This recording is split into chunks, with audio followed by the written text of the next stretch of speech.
देश के आज़ादी के लिए लंबे समय तक जेल की सजा काट चुके स्वतंत्रता सेनानी स्वर्गीय अनूप लाल पासवान के दूसरी पीढ़ी आज दाने दाने को मोहताज हैं। दो बेटा मजदूरी कर तो एक बेटा रिक्शा चलाकर किसी तरह गुजर बसर कर रहा है। मनिहारी वार्ड नंबर 15 के सिम्बुडी गांव के रहने वाले इस परिवार की बदहाली से प्रशासन है बेखबर। अब जानकारी होने के बाद नियमानुसार सहयोग का दे रहा है आश्वासन। कटिहार के मनिहारी अनुमंडल स्थित वार्ड नंबर 15 सिम्बुडी गांव के इस घर से देश की आज़ादी के आंदोलन का नाता रहा है। 1942 भारत छोड़ो आंदोलन में इसी घर से स्वतंत्रता सेनानी अनूप लाल पासवान ने अंग्रेजों के नाकों में दम करते हुए आज़ादी के आंदोलन में बड़ी भूमिका निभाई थी।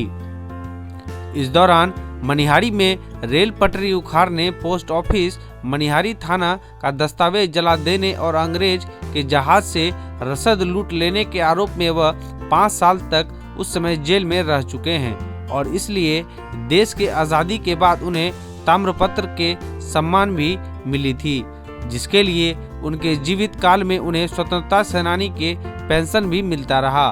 मगर अब उनके मृत्यु के बाद उनके पीढ़ी दाने दाने को मोहताज हैं। 3 बेटे में 2 बेटा मजदूरी कर रहा तो एक बेटा रिक्शा चलाकर परिवार का भरण पोषण करता है। परिजनों का गुहार है कि अगर किसी तरह से कोई भी सहयोग सरकारी स्तर पर मिले तो बेपटरी हो रहे स्वतंत्रता सेनानी के इस परिवार को सम्मान के साथ गुजर बसर करने में बेहद सहयोग मिलेगा।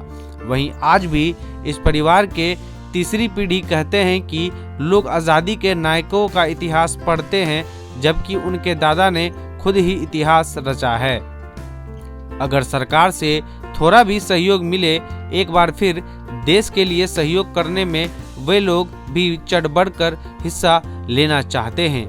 पिताजी स्वर्गीय अनूप लाल पासवान 1942 के आंदोलन में अंग्रेजों के साथ में हर हमेशा लड़ते रहा, जिसमें कि बृहस्पतिवार का दिन था और यह लोग जो पोस्ट ऑफिस जलाया, थाना घेराव किया, थाना कागजात जलाया, रेलवे लाइन उखाड़ा और पीर मजार के नज़दीक साफरी जहाज था जिसमें कि अंग्रेज के सारे सामान थे, उसको ये लोग पानी में गिरा दिए और गिरा कर जब अंग्रेज़ों को गोली चलने लगा तो ये लोग वहाँ से भाग गए। भाग जाने के बाद कुछ दिन के बाद पकड़ा के पूर्णिया जेल गए। पूर्णिया जेल जाने के बाद भागलपुर के जेल। आप लोग को क्या सहूलियत मिला, कोई सुविधा मिला? सरकार द्वारा हम लोग को माता पिता मरने के बाद अभी तक हम लोग को किसी प्रकार की सुविधा नहीं मिली। कभी कभी हम लोग को मजदूरी मिलता है, जैसे लॉन्च घाट में हम लोग गोताखोर का काम करते हैं। भाई रिक्शा चलाता है, एक भाई जो है दूसरे एक टेम्पू चलाता है। साल में जो है मात्र 1-1.5 महीना हमको काम मिलता है। हम लोग इतिहास पढ़ते हैं, इतिहास में भी देखिए स्वतंत्रता सेनानी के बारे में सुने हैं, जो कि मेरे दादाजी भी स्वतंत्रता सेनानी थे और हम लोग मेरे दादाजी स्वतंत्रता सेनानी थे और हम लोग भी चाहते हैं ताकि दादाजी के जैसा बने। ताकि हम लोग को तो उतना तो पता नहीं है, हम लोग को पता पापा का पता है पर हम लोग को उतना पता नहीं है,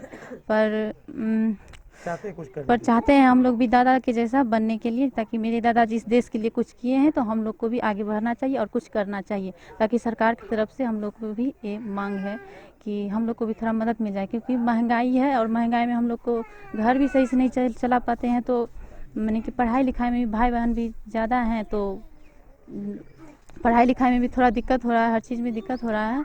इसी वजह से मैंने कि सरकार तरफ से कुछ मांगे पूरी करी जाए।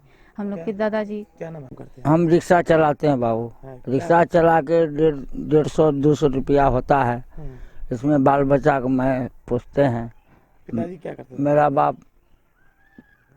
मेरा बाबूजी तो स्वतंत्रता सेनानी था। कुछ पैसा मिला था, जब तक जिंदा था तो मिला था, उसका बाद जो पेंशन जो है अभी तक मेरा के नहीं लाभ है, नहीं कुछ नहीं मिल रहा है। फिर हमारे से आशा लगे हैं कि मिलेगा, मगर अभी तक सरकार मेरा अफसोस होता है पिताजी देश के लिए इस तरह का। जी बहुत परेशानी हो रहा है कि मेरा देश आज़ाद किया मेरा बाबूजी, जेल में बहुत दिन रहा। हाँ, और उसका बाद तो फिर हमारा के लाभ नहीं मिला अभी तक। स्वतंत्रता सेनानी स्वर्गीय अनूप लाल पासवान के परिवार के इस बदहाली से मनिहारी और मंडल प्रशासन बेखबर है। अनुमंडल पदाधिकारी ने आश्वस्त करते हुए कहा कि जो जानकारी अब मीडिया के माध्यम से उनको मिला है उस पर सरकार के नियमानुसार जो भी सहयोग होगा निश्चित तौर पर इस परिवार को दिया जाएगा। अभी जैसे अभी सूचना मिली है, उनका जो एक बेटा है वो तो अभी हम लोग के यहाँ गोताखोर के रूप में कार्य करते हैं।